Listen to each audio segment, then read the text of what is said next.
Hi, everybody. It's Dr. Owens again. Today, I want to talk a little bit about communication. And we know that communication is important from a personal relationship perspective, right? Whether it's a spouse or whether it's children, whether it's your church or a community or anything like that. Being able to communicate effectively is an important aspect, and it puts you in a certain category in society. Now, when it comes to interprofessional communication, that's even more important nowadays than ever, because communication is not just to our patient. Communication is also to the insurance carrier. The communication is also to our state board and regulators. So we have a reason to communicate with a lot of different people.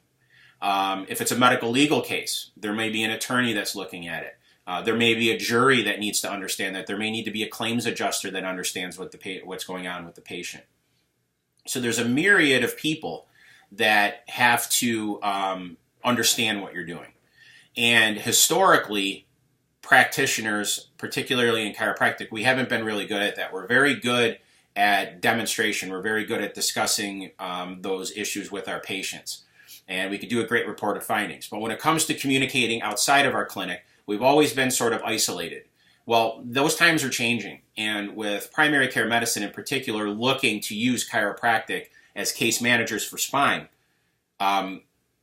we have to be better at communicating. And for those of you that work with me, or for those of you that understand this process, it's simple. In fact, this could be the quickest and easiest way that you could do your notes ever. And that's the biggest barrier. You shouldn't be going home with charts. You shouldn't be going into the clinic on Saturday afternoon to do charts. So communication is important.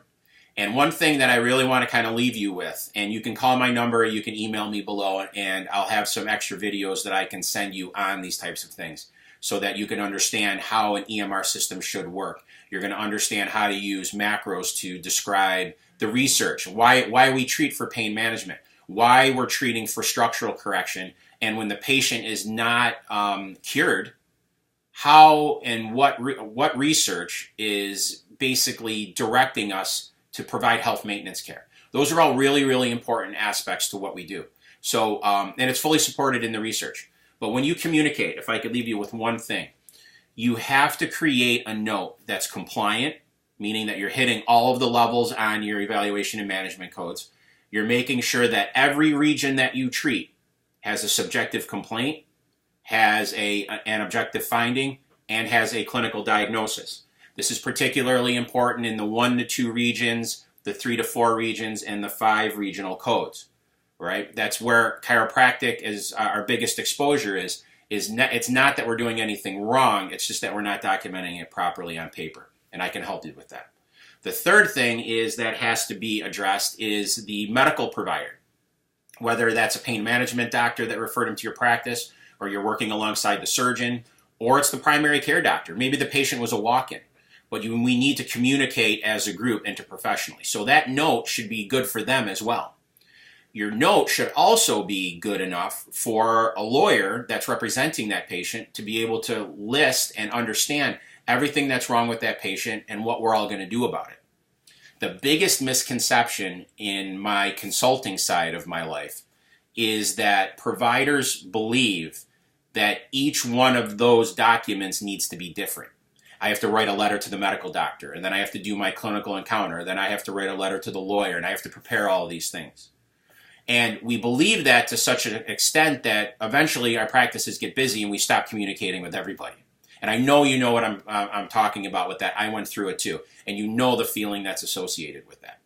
So when we create our EMR macro templates and we create our EMR initial exams, all the information and the headings that are contained in there and all the information that it grabs through dictation or clinical input is hitting the points that everybody needs to understand about our patient. That will cut down your billing issues immensely. I mean, 95% plus. It'll reduce your denials. It'll reduce your follow-up with insurance carriers because they don't understand what you're talking about and that they want information.